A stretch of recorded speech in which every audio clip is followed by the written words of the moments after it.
Hello and welcome, everyone. Welcome to another episode of Gaming Professions and Careers.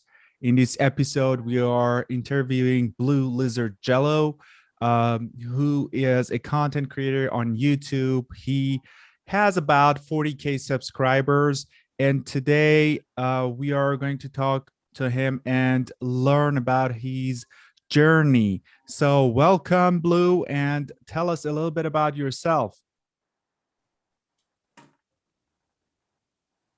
Sure. Well, thanks so much for having me. I know it took us a little bit to get together, but I appreciate you working with me.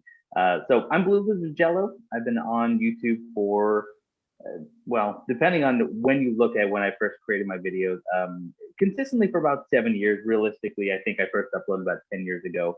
And I focus primarily on Souls and Souls-like games. So your Dark Souls, Demon Souls, Bloodborne, of course, Elden Ring is the newest big one that just came out. And my content is largely focused on creating walkthroughs. I remember when I was a kid playing games, playing Legend of Zelda: Link to the Past, and having my strategy guide sitting right there on the table.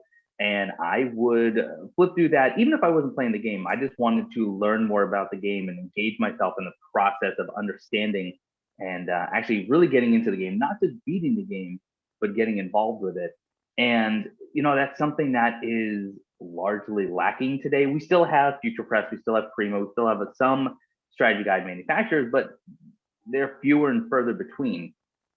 And when I saw other people like Epic Name Bro and a German Spy, those are two of my biggest inspirations when it comes to my content, or even Vegeta 311, who sadly doesn't make content anymore.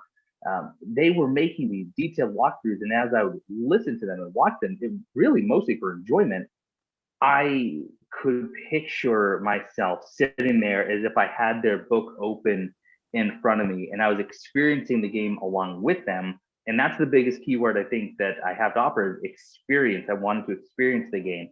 And I thought if they can do that, I can at least try.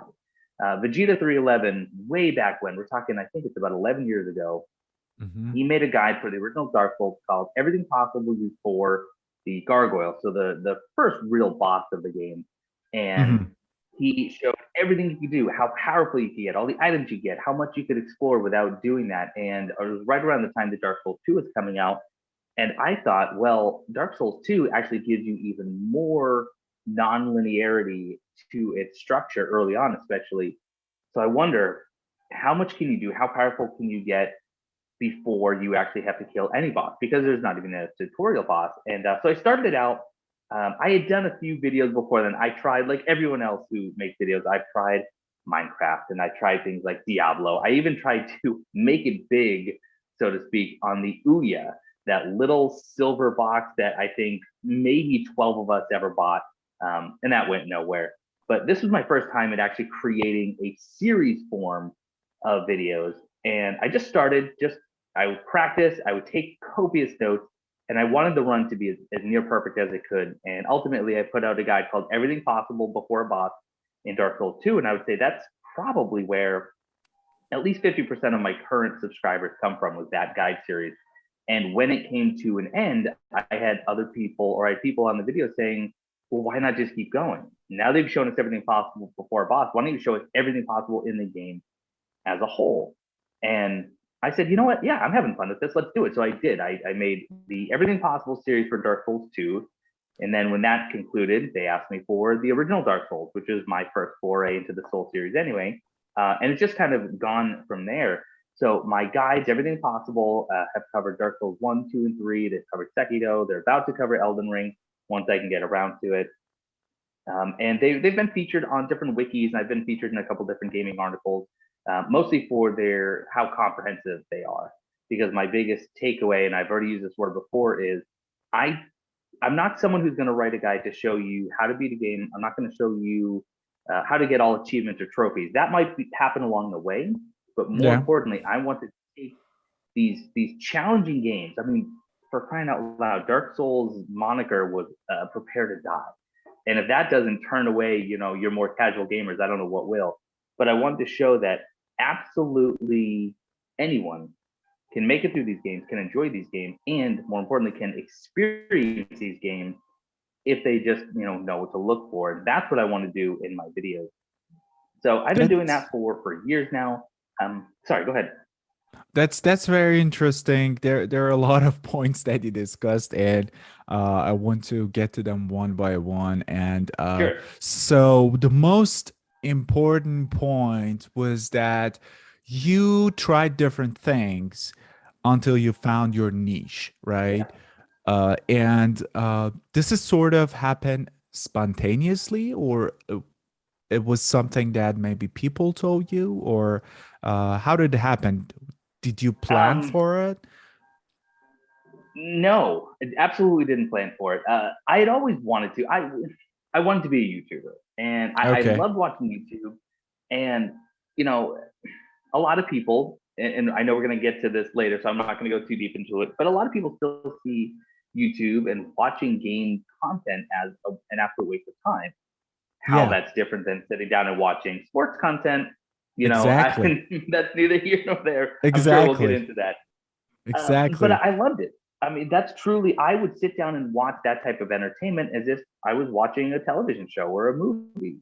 And Exactly. I've always been one, I love to entertain. I love to educate.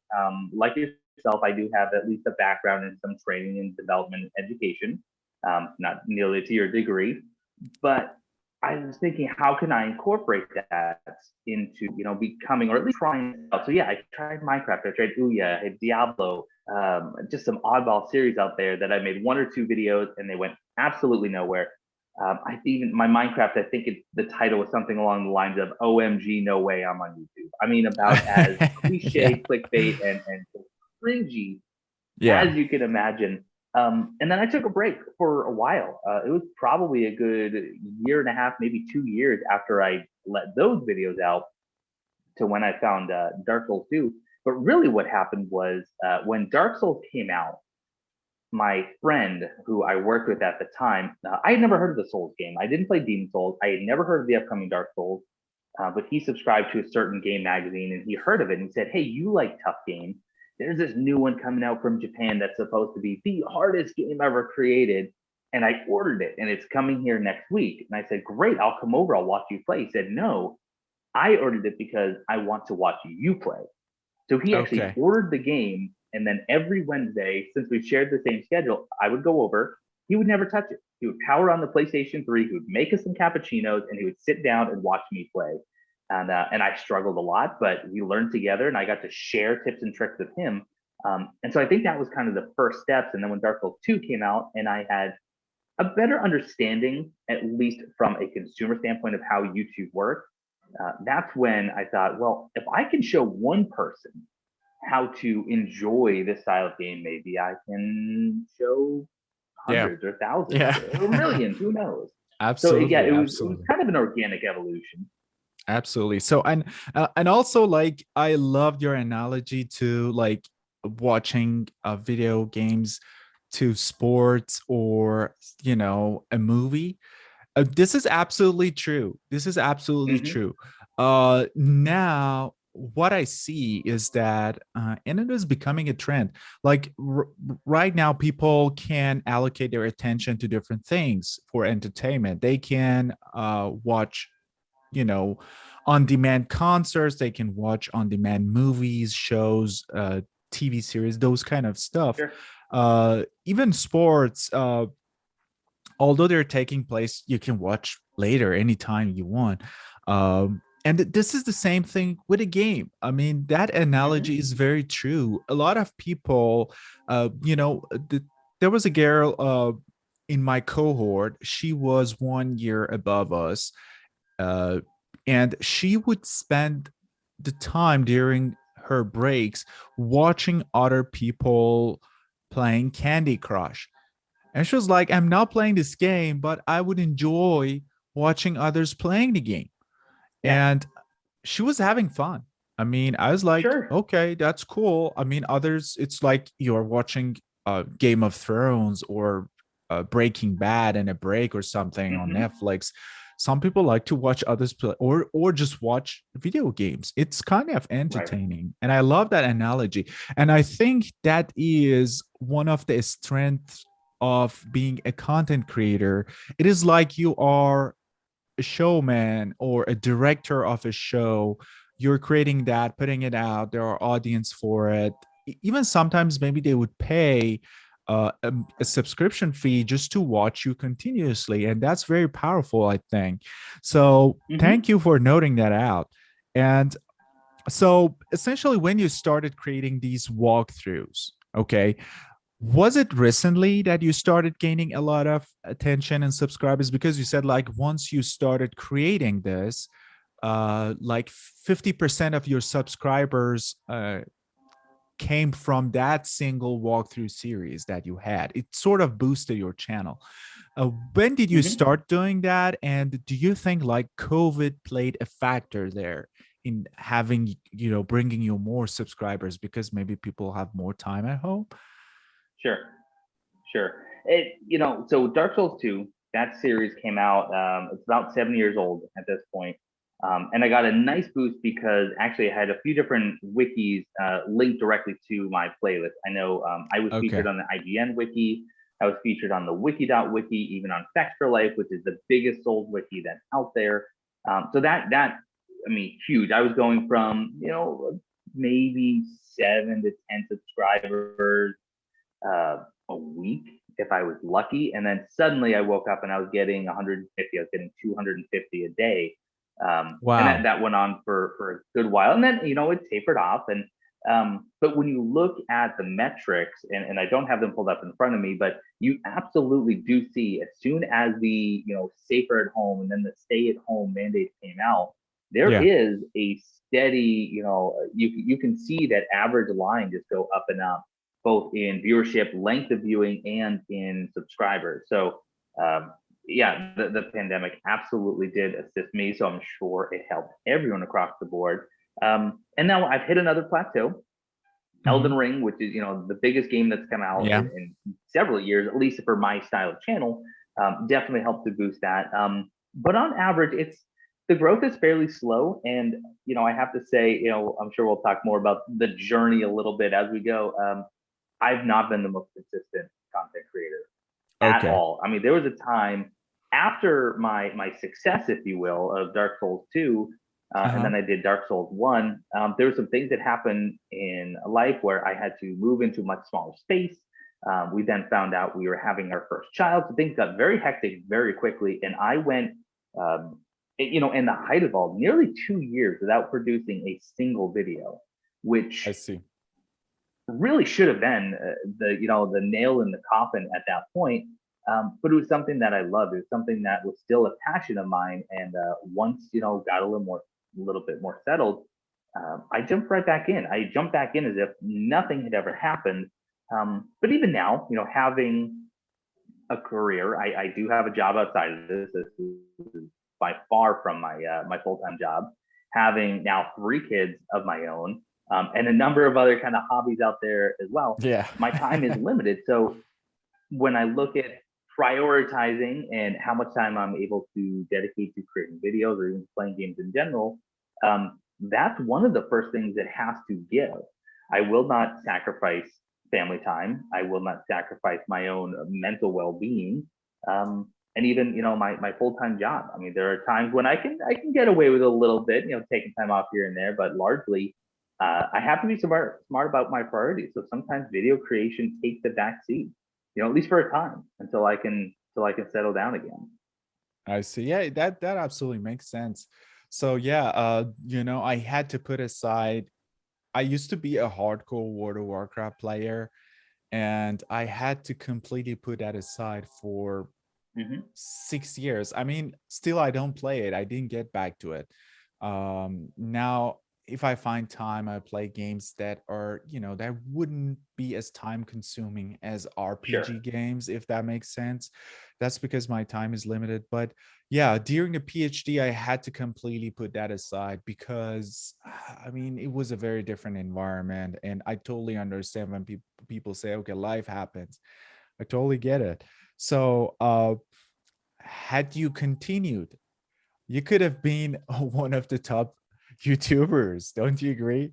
I mean, 7 years, like you found success So normally Uh, YouTubers who found you success know, early on, like 5, 6 years ago, when still YouTube was not as well, widely, being a yeah, streamer was not a thing right, 4 years ago. Like people who were right, doing it early on, they were sort of like the flag carriers of sure. being a streamer or so. But here you are.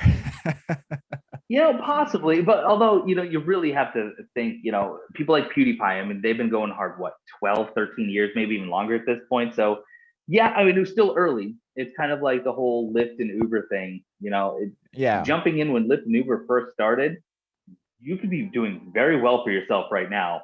Now, if you slap that sticker in your car and you go out there, you're competing with 30 other people on the same corner waiting to get a ride. exactly. So you're right. The other thing, though, is I don't want to say that I don't have what it takes. I I don't know that I have the desire to have what it takes, because to do very well and to make it a full-time Uh-huh. career, it's not just about consistency. That's a huge part. But there's also, you have to understand how the algorithm works, and you have to play nicely with the algorithm. And you have to not necessarily make the videos you always want to make.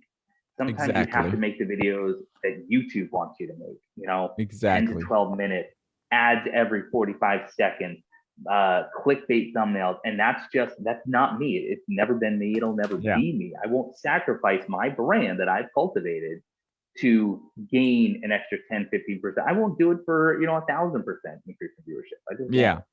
I see exactly what you're saying. I see even among like top content creators like PewDiePie or Sniper Wolf or those kind of channels. Mm-hmm. I do see that although they create content related to games, like maybe 50% of their contents are not related to games. Like they do reaction videos, they do Yes. uh, this is something that probably their audience want them to see. Maybe your audience might love to see you react to maybe someone eating something, eating a food, or Sure.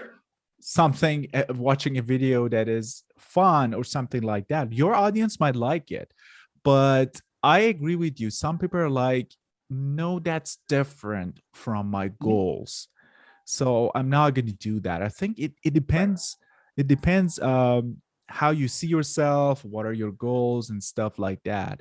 But yeah, I completely understand. So how much time does it take you to create one of these videos? Like, let's say if you want to put out one every 10 days or one every 2 weeks, how much time do you dedicate to it? Oh, Are you editing them sure. yourself, or are you, outsourcing? What is your process like? So other than a stint last year for about 3 months, I had a friend of mine. I hired him as an editor, and he just did some basic Let's Play edits. Um, Uh-huh. I still handled all the more complicated walkthrough ones myself, just because I have a very particular style. But before that and now, it's 100% my doing. I do all of the back end work. I do all the editing. Um, when it's a Let's Play, which I'm not well known for, and I don't often do, I can produce a video, and if it's 45 minutes long, I can begin uploading in an hour, including recording. So minimal editing, minimal rendering, and then get it up. Just because I want my initial reaction, I want it to be pure, if you will. In long form, I tend to do long form videos. Now, when it's a walkthrough, I I don't want to pretend I'm something I'm not. I don't want people to think that I'm some god gamer when it comes to these games. I'm not. And when people watch Mhm. me stream, they realize that. But I do Yeah. want them to see what I would consider professional level gameplay, Yeah. strategy, commentary, and when I really want to do it well, it is heavily researched first. It is practiced. I will practice a route 10, 12 times before I ever hit the record button. Yeah. I then do post commentary on top of it, so I have a chance to come up with my thoughts and to perfect, the speech. It's never scripted. I've only ever done one or two scripted videos, but I'll have a general outline. And then I heavily edit the post commentary, so it's clean and it's smooth. Yeah. The editing of about a 30-minute long walkthrough video will take about 4 to 6 hours. The rendering, because there's a lot of cuts in there, will take about 3 hours. Uploading takes about the same time. So all in all, a 30-minute walkthrough video will take me anywhere from 10 to 16 hours to have Wow. prepared of actual active work Yeah. Yeah. on my end. So it's a commitment for sure. Absolutely. Absolutely. I agree. So I only edited one video. So when I also do playthroughs. I've started doing it. So I'm starting with old school Sega games on my channel. Oh, nice. And I wanted to do like editing myself. I couldn't do it. I was like, it's gonna take a few hours of my time. Yeah. I've started outsourcing it. I was like, my channel is not making money. I'm investing in it. That's fine. I mean, in a year or Right. two, it's gonna probably break even, but that's fine. I'll just have someone. Yeah, and I absolutely agree. I just did one of them, and I think you're right. It took me Sure. 10, Sure. maybe 15 hours. I was like, no, I can't do this. Sure. It's not possible for me. So yeah, I totally get it. Uh, Right. are there times? So are there And you times talked that about you? investing, and just real quick on that note, Yeah, sorry, I was just going to say, with active editing and all of this stuff that goes into it, then I also have, I only have one PC. I'm not a dual PC recorder or streamer, much as I'd like to be. I haven't invested in that piece of technology. So if my computer is rendering, which can take sometimes 6 to 8 yeah, hours if it's a 4K video, that's also 6 to 8 hours. I can't do anything else. I am yeah. stuck in that limbo. So even though it might be 12 hours of active time, I might add almost double that until I can even want to record another video again. Yeah, So it's yeah. a lot of time. Yeah. That is kind of similar problem for me because I have only one. I Yeah. do have a laptop from my work, but that's not good for those kind of things. I never use Yeah. my work laptop for non-work related things. So I have a desktop at home that I use for this, and my Mm-hmm. editor sometimes comes back to me and say like, hey, you have to do this and do that. You should play these games that are more fun. I'm like, I have to upgrade my computer, and I don't think I want to do that right now, especially Yeah. with Right. with the graphic shortage that is going on in the market, Oh my word. crazy expensive prices that are still kind of expensive, I think. But yeah, Yeah. so maybe in the future, but not now. So do you Hey, they're coming down. So there's a light at the end of the tunnel.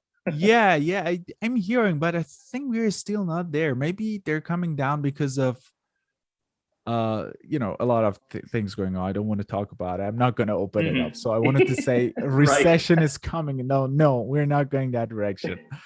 I'm going to leave it at that. But okay, so uh do you basically separate a time that you'd say, okay, this I want to play, let's say, 3 hours a day. The first 2 hours, I'm gonna play a game for my content creation, and 1 hour just for fun, without, you know, is that how you do it, or is there a fine line between when you play for fun or when you just play for content creation, if that makes sense, for the sake of. No. Okay. I mean, It if makes sense, but no, that doesn't happen at all. okay, yeah, because like some content creators would, when it becomes their sort of full-time job, they would purely play for the purpose of creating content. Right. I feel up to the point that they will be like, oh no, we are not having fun anymore, we are just focusing too much on content creation. But okay, Right. I'm glad you're not there. But okay, so Well, we. no. What I would say, I'm actually. It's worse than that for me because I'm not a full time creator, but I Yeah. have the mindset of one in that Okay. I I would say 95%, 98% of the time I play video games, it is for the intent of creating content for it. Okay. Very rarely do I actually set aside time to play a game just on my own, and that can be daunting. That can be draining. We will, as a family, we play some Back for Blood together, some Left 4 Dead together. We play, sometimes we'll just huddle around the PlayStation, play something. But by and large, if I have a controller in my hand, it's because I'm also at my computer ready to hit record. I see. I feel guilty. I actually feel guilty if I pick up a game and not streaming it or recording it. I see. I see. So actually, you do that. You said, It's "Oh no, unhealthy. I'm not going to do that," but you actually do it. Yes. Okay. Well, I caught you. Yeah. Yep. All right. So, well, that's fine. I mean, people have different strategies. It's whatever works for you. So, I want to talk about a little bit about the social aspect of being a content creator. So, I think maybe older generations would consider someone who is playing video games as wasting their time.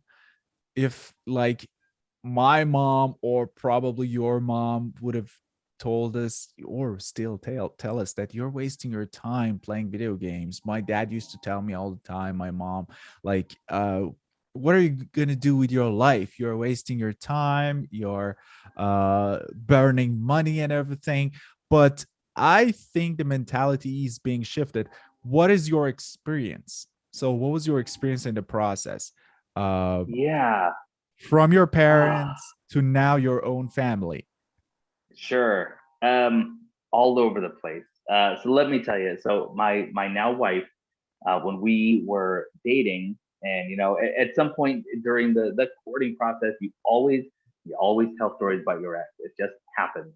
And one of the things that she brought up fairly early on was how her someone that she had dated wanted to be a YouTuber, and how that just absolutely irritated her because she Wow. sees YouTube personalities as loud, obnoxious, in your face, grating individuals. And so I didn't tell her. I actually, it's the only secret that I have kept from her for any length of time is the fact that I was doing this on the side.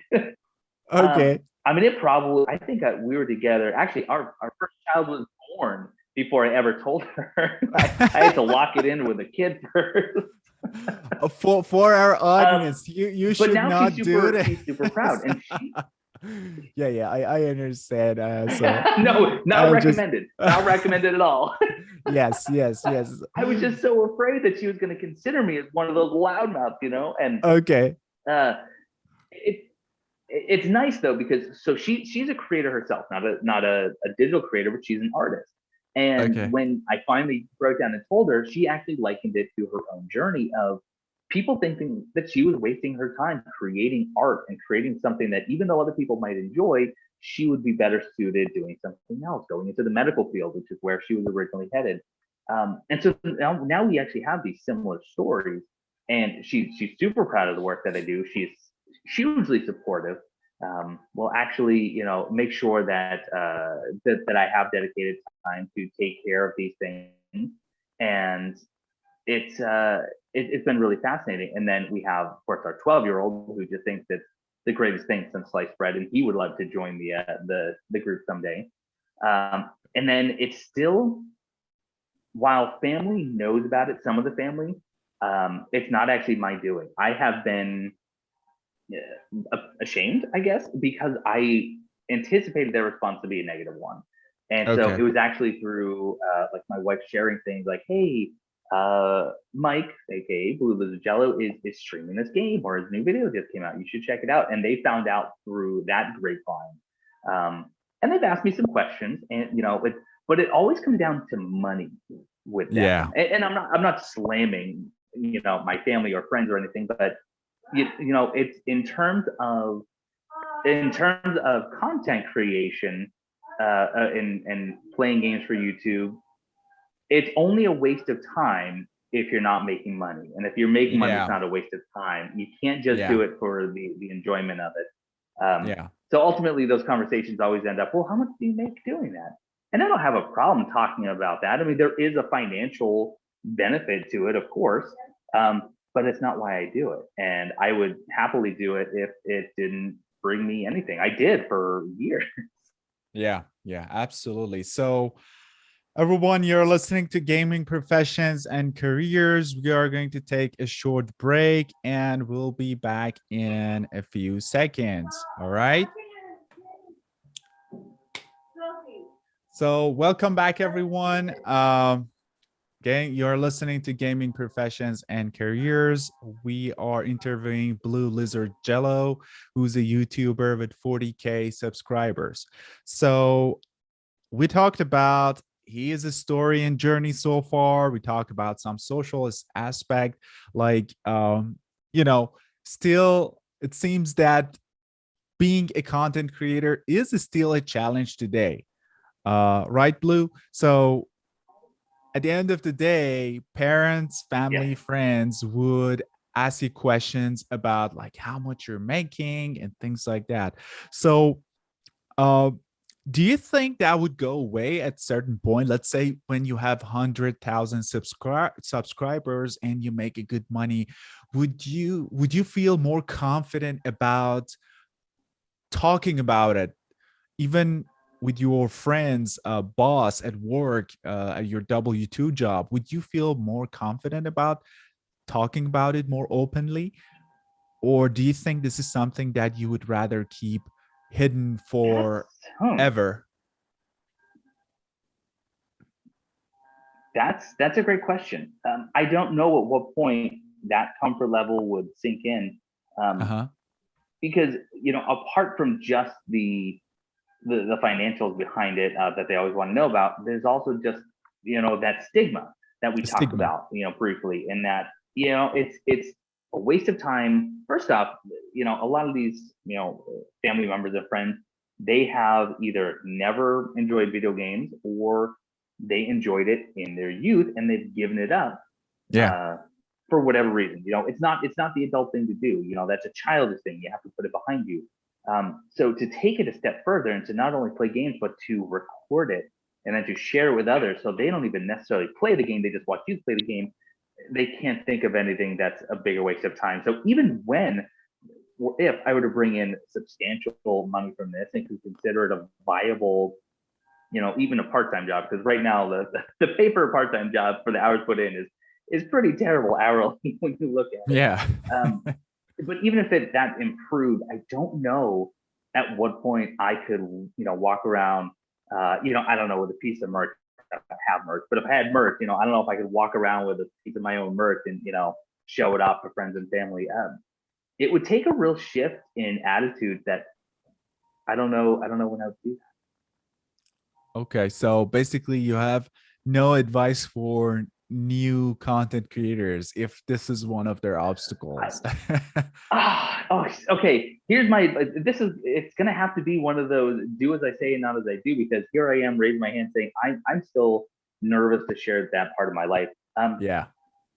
And it's hard to balance because I'm proud of the work I do. I mean, really and truly, when I go back and look at some of my older videos, even though the production quality might not be as good as it is today, some of these do have hundreds of thousands of views. That Yeah. tells me, and with the number of messages I receive, and let me kind of flip flop just a little bit. So one of my primary attributes of my brand, if you will, is that I am family friendly. Even if I play games that are a little bit on the more mature side and more violent side, my Yeah. commentary will always be I do not cuss, I do not make innuendos, I do not make inappropriate jokes or any sort of anything to ostracize any individual or group.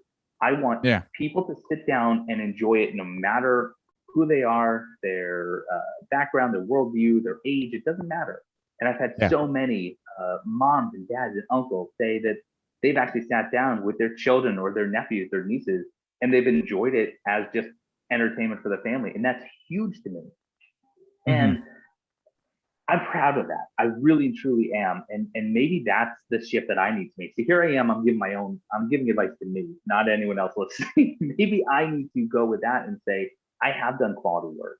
Yeah. And the money, that's a perk. But what I'm proud of is the fact that I've actually provided entertainment. When you look at the hours watched, I mean, literal years and years of humanity's time has been spent Mm-hmm. watching and at least assumedly enjoying my content. So I think that's my advice for me and for anyone listening is if you're making something you're proud of, that's all that matters. And you should be proud Yeah. of that enough to share it, Yeah. with those around you that you care about. Yeah, I absolutely agree with you. And sometimes when, I'm doing of course, our podcast is kind of new. The first few episodes rolled out, and we reached on average between 10 to 20 downloads per episode. And I'm happy. Sure. I'm like, there Sure. are audience out there. There are people who see value in it and follow it. And it's just that we will find the right audience later on. It's Right. not something, and that makes me happy. And if I've received some positive feedback too, some people are like, "Okay, these are some interesting stuff that you're talking about." I'm like, "Yeah, that's what we want to do. We want to, bring you value. We want to circulate knowledge." So speaking of, you know, finances, okay, let's talk about the physical and wellness challenges, then we'll get to the finances. So tell me Okay. about, you said sometimes you spend hours and hours in editing. Uh so have you do you feel or have you felt that you are addicted to the video game? You know, even at some point in your life, have you had that experience that you would feel, okay, I've started having muscle pains, back pains, neck pains. I think I'm playing too much. Have you ever experienced something like that? I've never had any physical ramifications from playing too much or sitting too much. Uh huh. No, I can say that that's not been an issue. I don't think I've ever gotten to the point where I'm glued to something, because even if something takes me 6, 8, 10 hours, Uh that's huh. not necessarily consecutively. In fact, very rarely is it, maybe an hour or two here or there, but I have plenty of other things to distract myself with, including kids. Um, Yeah. so no, I've been fortunate in that aspect. The mental aspect is a little bit of a different story for sure. Okay. Tell us about that. Sure. So when you mention addiction, I've never been addicted to a game. Fortunate, I did dabble in World of Warcraft for maybe 6 months, and I just didn't get its claws in me. Um, but what's addicting is the interaction that I get through YouTube, and it's that dopamine hit when you see the likes increasing or the number of comments coming out, or you get that praise, and that we just crave, right? And those interactions, Yeah. that's what's addicting. Putting out a video that I'm proud of is great, and it's a good feeling. But it's when those numbers start coming in, and I wouldn't say I'm a numbers guy, because the number of views is whatever. I can put out a let's play video that only gets 150 views, which is a small percentage of my viewer base. But when I see the likes and the comments, that's what really gets me going and wants me to continue to push that out. But on the flip side of that is I can get 50 comments telling me how wonderful they thought the video were, and then I get that one. And I am really proud of the fact that I get very few hateful or troll comments. But Okay. every now and then, I do get that one that will just say, I don't know why anyone would waste their time watching this. This is completely useless. I feel dumber having watched this. And it's soul crushing. I mean, the Yeah. ratio doesn't matter. It can be 100 to 1, 1,000 to 1. And Yeah. my wife can attest to the fact that that happened. I'm out of commission probably the rest of the afternoon. I am just Yeah. sulking, and I'm a misery, and I want to find out who this person is and sit down and talk to them and find out, why would you say those things? It doesn't Well, matter how much yeah. other praise is being showered upon me. Yeah, yeah, exactly. You know what you're explaining, we have had this uh discussed with other gamers too, content creators. They have discussed that too. Like an episode will come out before these episodes of yours in which our guest talks about being cyber bullied on social media Mm, because of the content that he created, and that turned his channel and mm, life upside down. And this person is not a female, he's a guy, and he has been bullied on social media, and Yep. saying negative things, and not letting go and taking it too far could have a negative impact, Yep. of course. And even me as an educator, we have course evaluations, and although we Yeah. do our best, even I've talked to my colleagues, it's the same for them. Like 10 people would write you feedback, 3 are happy, 6 are average, and 1 is very hateful. So it's always like that. Even if you have like Hmm. 9 people happy, there's that one unhappy person. I'm not saying Sure. hateful when it comes to education, but that's not a right word, to be honest. Uh, I would say, dissatisfied. So Sure. yeah, but in on social media, people, since they can't be verified, they can't be tied to a real face or Yeah. name, they would say whatever they want to. But Hmm. it is that content creator who needs to learn how to handle or cope with it. So you Yes. said that you're not taking them well, but what would be your advice Yes. for the people who want to start So and they would I've get, gotten let's better. say, a lot of hateful negative Yeah. comments? What would be your advice? So Yep. you have gotten better. What did you do to get I've to gotten get better. okay? The biggest thing was, especially because, again, most of mine are walkthroughs. So I'm showing someone how to do something.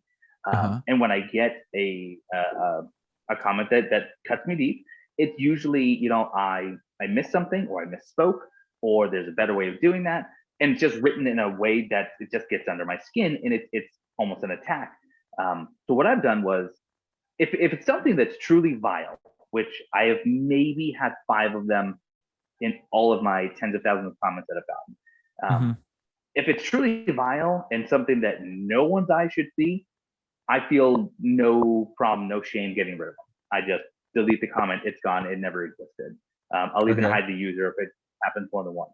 But if it's just something where I can read the comment and then maybe step away and read it again, or have someone else read it, and you can get to the heart of it, and it is truly something constructive at its core, even if it's written in a way that, clearly tact is not, one of their primary values. I will run with it as a constructive bit of feedback, and I do engage with them. A lot of people will Okay. tell you not to engage with trolls, and that's true. If someone is truly being a troll, the worst thing you can do is feed them. But if someone actually doesn't understand the way that they're coming across, they may come out very, very hurtful to say something that they would rather see, or they have a suggestion for you.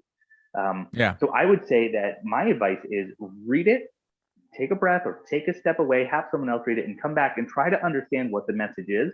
If the message is hate, it doesn't belong there. Get rid of it. But if that message is, hey, here's something that you could do to improve, even though I said it in a way that was not appreciated, engage with it as an actual constructive bit of feedback. And then you can also address the tactfulness of it if you feel like it's something they can learn.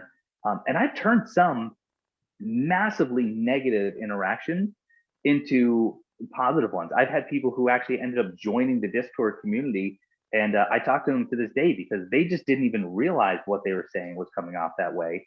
So you have those anonymous keyboard warriors who are going to rub you the wrong way because that's their goal. Get rid of Yeah. them. There's don't waste your time. Yeah. But if it can Hmm. just take a gentle nudge to turn someone into, a longtime watcher, I'll spend a couple minutes engaging with that dialogue. That's very interesting advice. So there's a learning even in those negative, or maybe, I'm not saying how hateful, because maybe rough comments. So there's something to learn and improve. That's very interesting, and that's very helpful. Thank you. And finally, we'll get to the financial viability. So if you feel comfortable, tell us a little bit Mhm. about, like, how much are you making today uh, from your YouTube channel, and if you Sure. stream from streaming, if you do affiliate marketing from Mhm. there. So would you be able to break it down for people? And Yeah, how that number changed for you over time since you sure. started your channel. So the reason I'm asking this is because for someone who wants to start, it gives them kind of a roadmap in their mind. Like, Right. I have to work this much to get there, So Right. Yeah, I am happy to talk about that. I will say this, as far as sponsorships go, I don't have any. I've never taken one on, um, and I'm not against it. I don't have, there's no, kind of principle behind it. It's simply the only principle I have is if I'm going to accept a sponsorship, it's something I have to believe in. And I haven't had one come across my desk, so to speak, that is something that I would want to be paid to speak about. Now, I have accepted free games in the past. I have received products in the past from companies that I already admire, so it didn't really sway me one way or another. So Mhm. sponsorships, I get nothing from.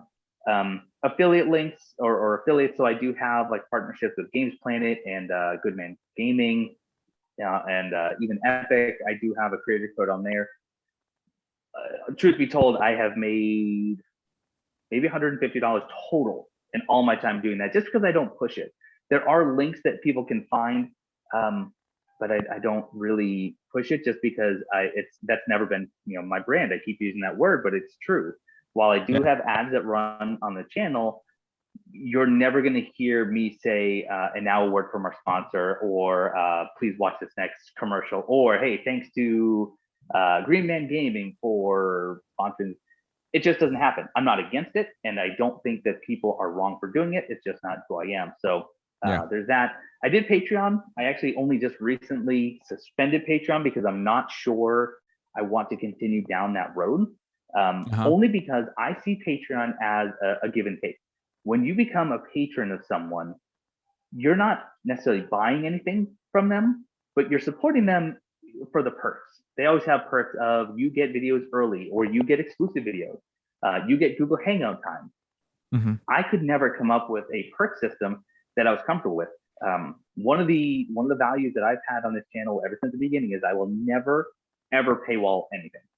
If you want to watch as someone who doesn't subscribe, doesn't interact at all, you can watch every single bit of content that I put out just like anyone else. That is a rule that I will die by. Yeah.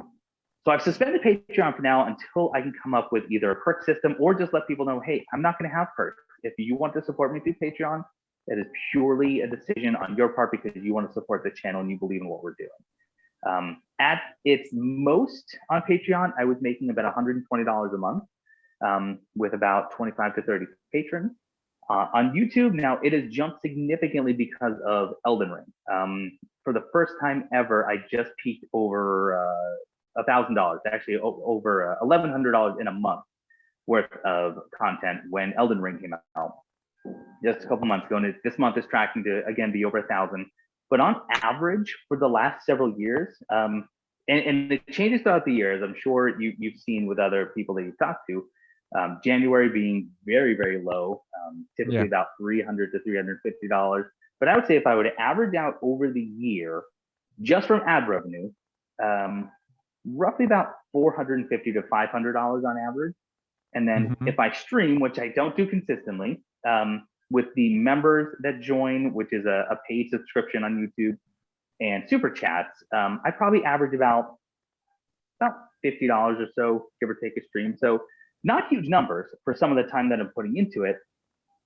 But if someone wants to make a go at this, and I don't want to dissuade anyone from doing that, because I truly believe there's still a market, there's still gaps out there. Yeah. It can happen. And I mean, I took a channel that was making, on average, again, about 500 a month, and doubling that simply by putting out a good amount of content about a game that was popular at the time. And if I was doing that again right now with the next big release, I could continue down that road of slowly increasing it to 1,200 to 1,500. But there is a level of you need to know where your goals are and your values Yeah. are. Hmm. And if you Need to want have to a chase the plan. algorithm, you have to have a plan. Absolutely. And if you don't have a plan, you're going to be a channel like mine where yes, there is growth, but it's moderated. Yeah. And I okay with that, but that's because I don't have the plan on one day giving up my 9 to 5 and creating content. I did at one point, but then I realized that to do so may not be in line with what my values are as a person and what I Mhm. want to espouse my values to be to my audience. Yeah, I So understand. you know, I'm thrilled with the financial benefit that I'm getting from it, and I never thought in a million years I would be at this place. And it is helping to offset some of the costs that we have, but also to then turn around and invest into the channel. Um, it could be That would more, be the best but thing I'm to also grow okay if your it's not. channel. Yeah. So whatever you make, you can invest it back in your channel and let it grow. And trust me, like when you have a team, like I'm working with a couple of editors. One does the Photoshop, the other does the video editing software, the Premiere.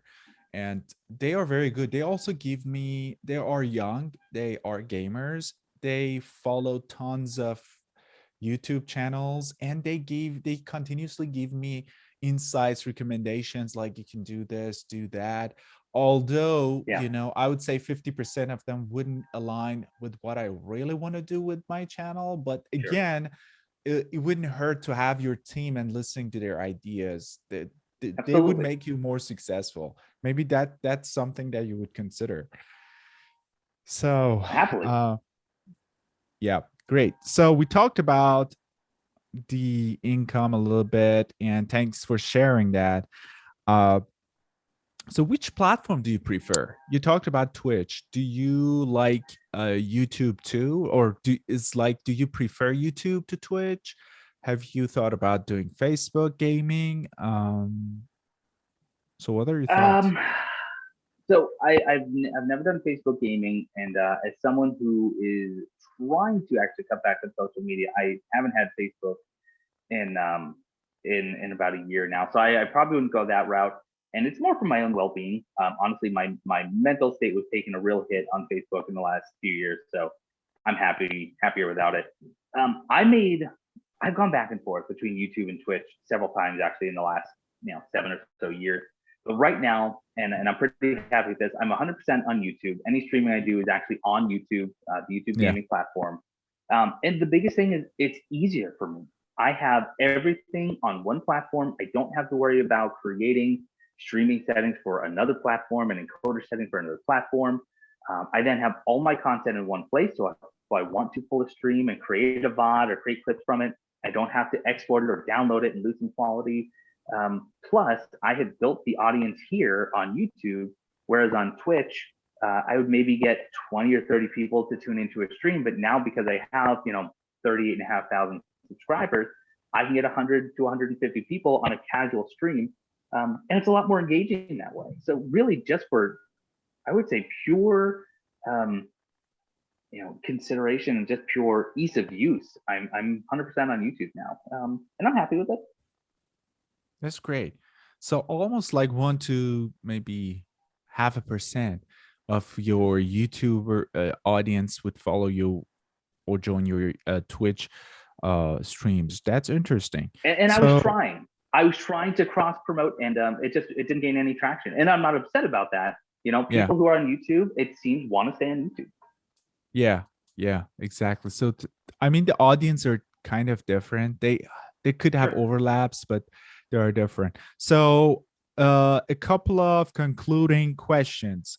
One that I ask my participants in the interview is, looking back, would you do what you did with your channel? Would you dedicate the same amount of time to create what you created today? Yes, in a heartbeat. The biggest thing I would do differently is not take the breaks that I've taken. I'm still around, which is huge, but to take a year off, it's just not. It's find a way to make it work. Find a way. I could have rented a small office space with the Yeah, money that I was even making back then. I could have rented a tiny little, or even just shared an office. I could have yeah, made it work, and I just wasn't thinking creatively to make that happen.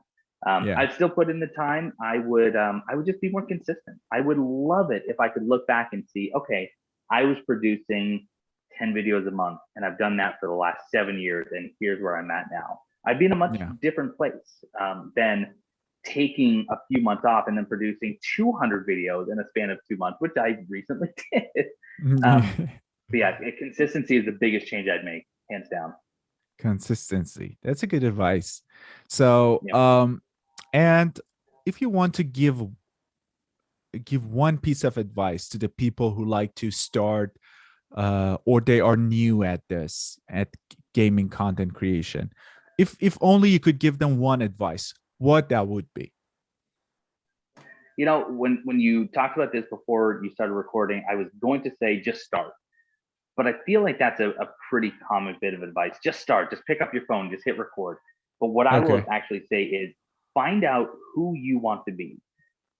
You don't necessarily have to be yourself. A lot of content creators out there are not themselves. They have developed a character or a personality and stick with it. I would say I'm mostly who I portrayed myself to be in my videos in Uh-huh. real life. But there is a difference there. I am much more uh, calm and subdued and family friendly than I am Yeah. in my real life. I'm still a fairly family friendly kind of person in real life, but there's some differences. And Yeah. I would say find out who you want to be, what you want to be known for, and then never deviate from that. Once you understand who you want to be portrayed as, go after that and put everything you have into developing that persona, that character. Even if that persona is just you in recorded form, that's fine. Mhm. Tailor it, fine tune it, and ultimately that's going to become your brand. That's going to become what you're known for, and it'll stick with you. Great.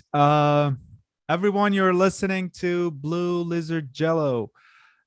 Blue, thank you so much for joining on this episode and talking to us. I personally enjoyed and learned a lot from Blue and his journey. And thank you, Blue. Um, Absolutely. Later on, we would love to invite you maybe a few years down the road and see how you progress. Maybe you can tell us a little, a few new stories later down the road about your journey. I'll give you a tour of my gaming mansion that in a few years. Absolutely. Yeah. So for the people who are listening, I'm gonna put a link to Blue Lizard Jello's YouTube channel in the description. So if you enjoyed this conversation, go watch his content, and I hope you all are well and safe. Thank you and bye. Hey, thanks for having me.